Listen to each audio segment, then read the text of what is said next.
Shaquan Show. Hey, what's up? Thanks for tuning in to the Shaquan Show, the only place where normalcy is not necessary, but flourishing within your means is. Welcome back to another episode of Hey Girl, nice to meet you. Okay, so today we're talking about something that most of us don't like and we can't stand, and that is layovers. You know, those in-between seasons where life just kind of puts us on pause. We're not moving forward, we're not moving back, we're just kind of stuck in the middle. But what if those layover seasons are less about punishment and more about preparation? Let's get into it. So like I was saying, nobody likes a layover. You have planned your trip, you've packed your bags, you're ready to get to your destination, but instead you're stuck, grounded, sitting in a random state, literally and figuratively, watching the clock, doom scrolling socials to kill time, eating overpriced snacks, and wondering, what is the holdup? Why am I here? Why, Sway? Why? I know we keep asking Sway questions, but why, Sway? So my husband and I, we love to travel. We have had our fair share of layovers. Sometimes they have worked out in our favor. Like we've gotten vouchers that have not only covered the trip that we were on, but we've also secured future flights with those vouchers. And then in other times, we've gotten nothing for our layover.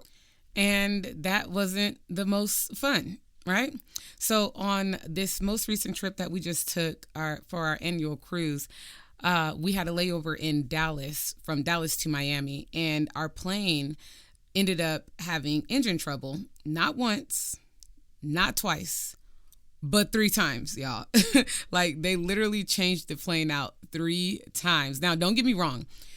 Do what you got to do. Change the plane out. I'm not tripping because I will happily sit in this airport all day long if it means I don't get on the plane, get up in the air, and then all of a sudden the pilot is talking about, there's engine issues. Okay, still, we were sweating a little because we had pushed it to the very last day before the cruise, and we thought maybe we should have flown out 2 days earlier instead of taking this red eye. So we kept telling ourselves, okay, worst case scenario, as long as we're in Florida by 2 or 3 p.m., we're still good because the ship doesn't leave till like 5, right?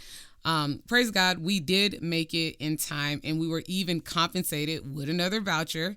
But I ain't gonna lie, it still kind of hurt a little bit. Call it first world problems, but we had plans to hit the beach. We wanted to hit South Beach, grab our favorite food from one of our spots that we like to go to out there, and then just relax before we actually got onto the cruise.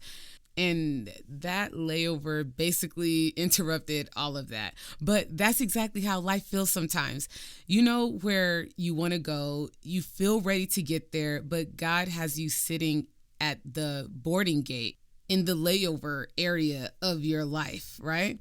Maybe it's the boarding gate of, like singleness, right? When you've been praying for marriage, or maybe it's the boarding gate of childbearing when you've been believing God for a baby. Maybe it's waiting for employment after sending tons of resumes and filling out tons of applications. You're not getting any callbacks. Or maybe it's healing, like me, like what I'm going through right now. And you have to be in the house when you really want to be outside, right? But God has you just sitting still. I am all too familiar with layovers. I know I'm not the only one. So, okay, back in 2017, I was teaching, and I had been in education at that time for about 8 years. And I love my students and their families, but I can't lie. I was burnt out with the education system. And the population of children and families that I was serving, they carried such severe trauma, like high ACE scores, toxic stress at home, and their academics just weren't their priority. And it was breaking me down because it was difficult to be there for them, like in a more personal manner, the way that they were needing me, but also having to basically tell them, hey, despite all the shenanigans that you have going on at home, you need to do your homework, or you need to care about your academics more.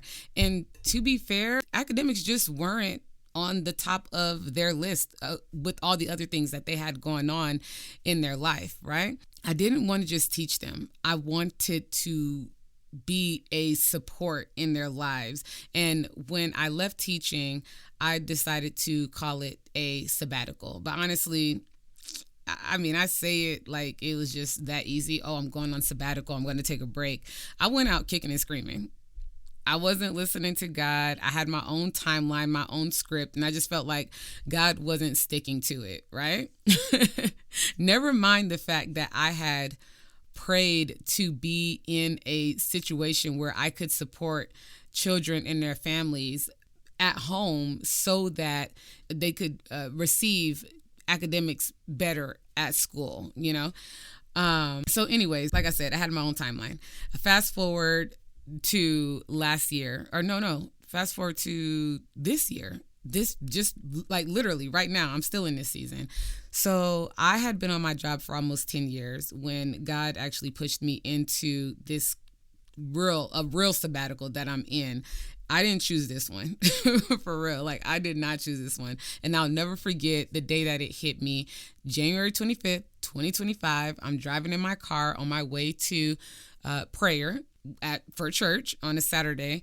And it was so clear of what I needed to do next. And trust me, like, I'm not one of those people that go around saying, oh, well, the Lord told me. And I heard the voice of God. I wish it was like that. Quite honestly, I wish that I could just be out here hearing God every step of the way. If there was a billboard, that would be great, with like flashing lights that told me what to do next, but it wasn't. But what I did receive in that moment, it definitely stopped me in my tracks. And I was like, wait a minute, is that me or is that you, Lord?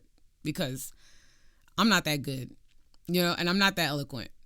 Because here's the thing, this word, this sabbatical, this season of transition could not have come at a worse time.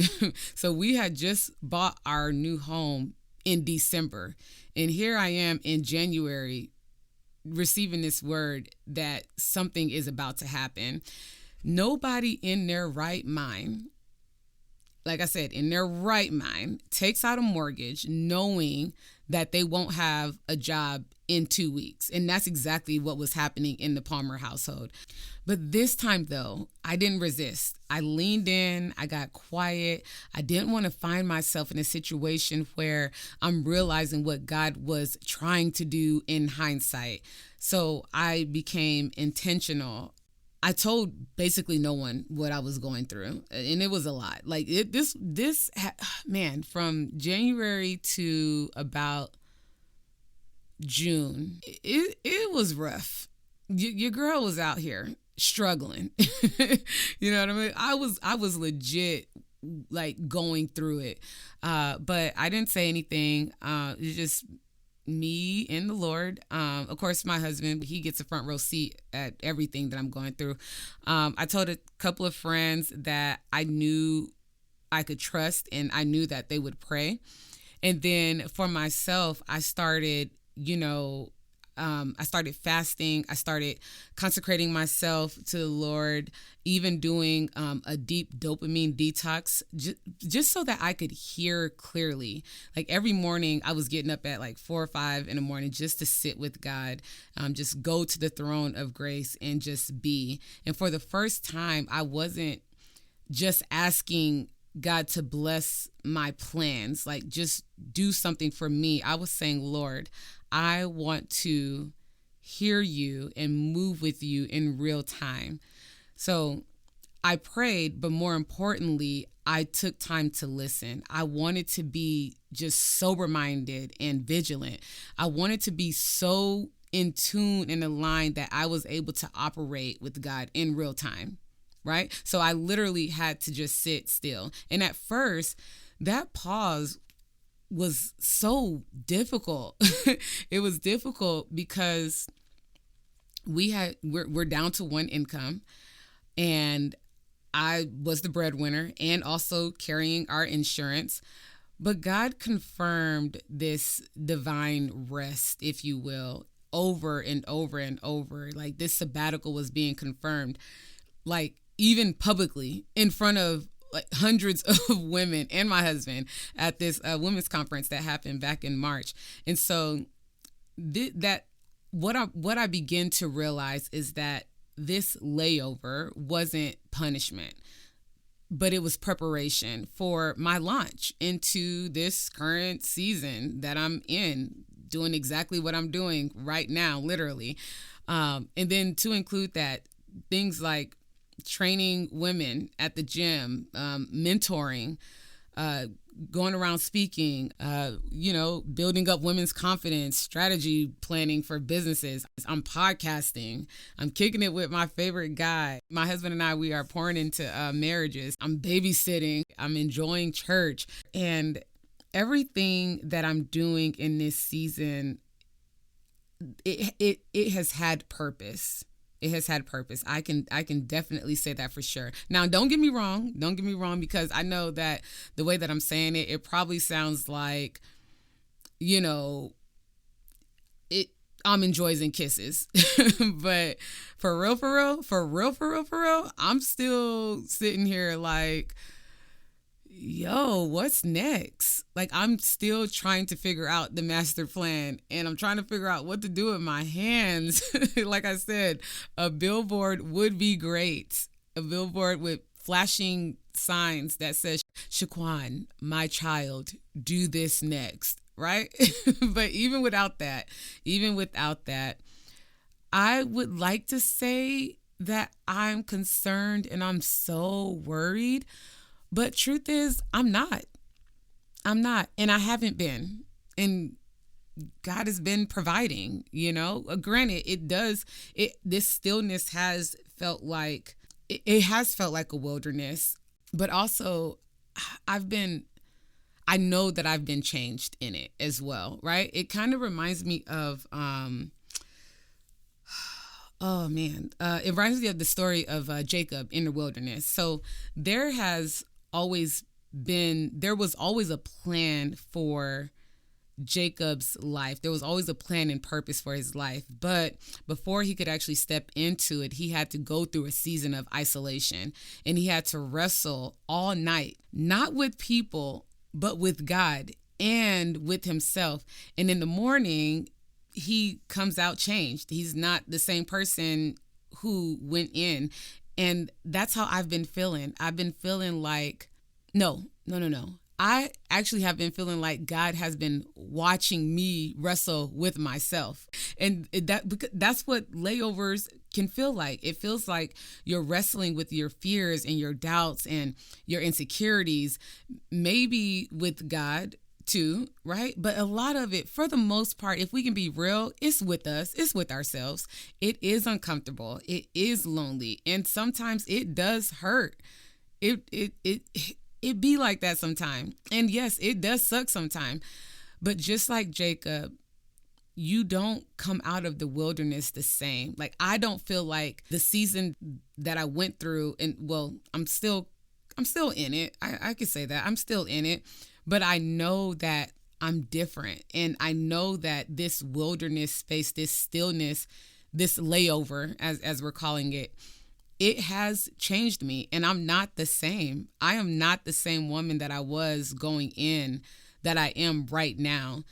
But this is what happens in the layover seasons. This is where your name is changed, your identity, right? Your strength is redefined.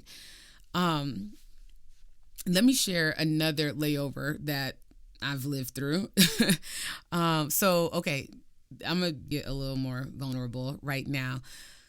So this was our season of trying to conceive. My husband and I, we've been trying for our entire marriage. We've been married for 13 years. We've been trying to conceive that this entire time. We've taken every test. We've done all the blood work. We've tracked everything.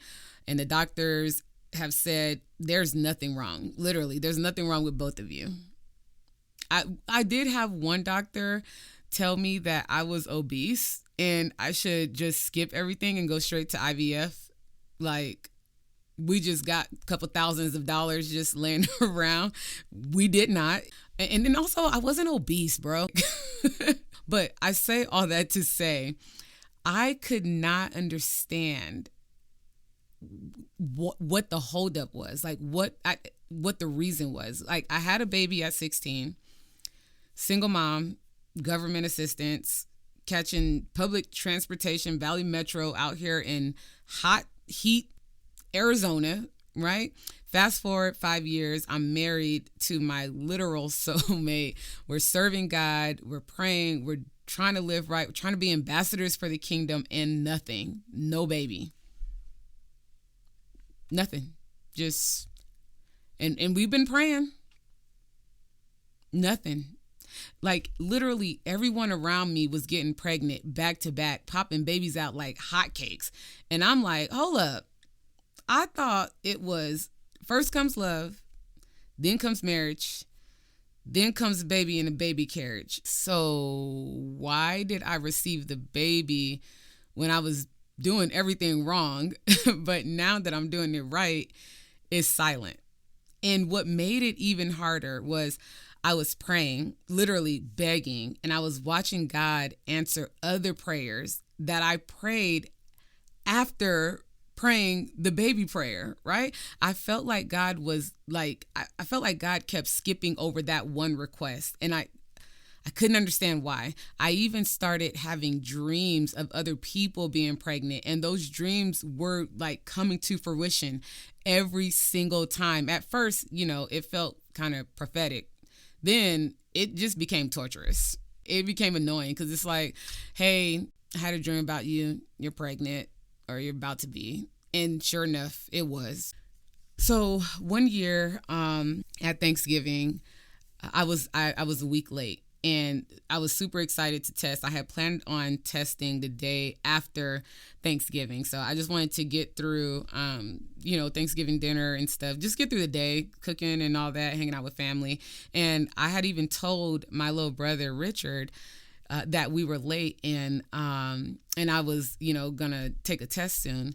And so fast forward, we're sitting at my in-laws, and we finish dinner, and I go to the restroom, and my menstrual starts.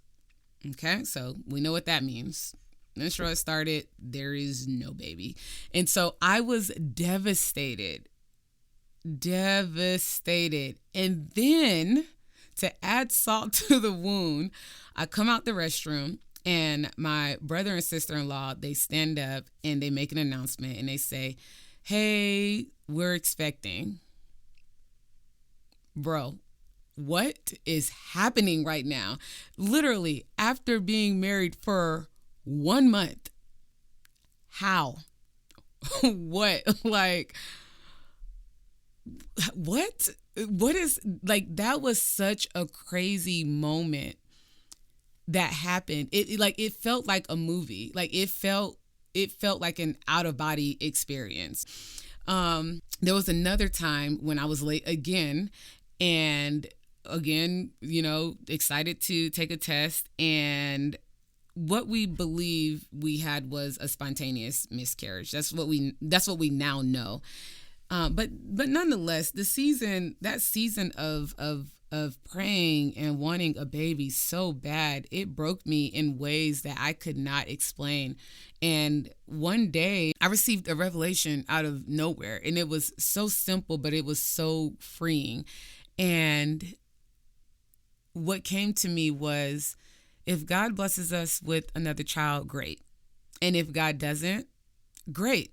Either way, we're blessed, because God knows me better than I know me. And sometimes I feel like we beg for things that we don't even have the capacity to carry. We don't know that we don't have the capacity to carry, but God does. So yes, I've learned to praise God for his yes, but I've also learned to praise him for his no, because he is the one who formed me. He knows what I need and when I need it. And honestly, I trust God with me more than I trust me with me. You know what I'm saying? And so guess where we are now? We're still at the boarding gate of childbearing, and it's okay. It is okay because there's still purpose in this layover. So whether we board this flight or not, we're okay.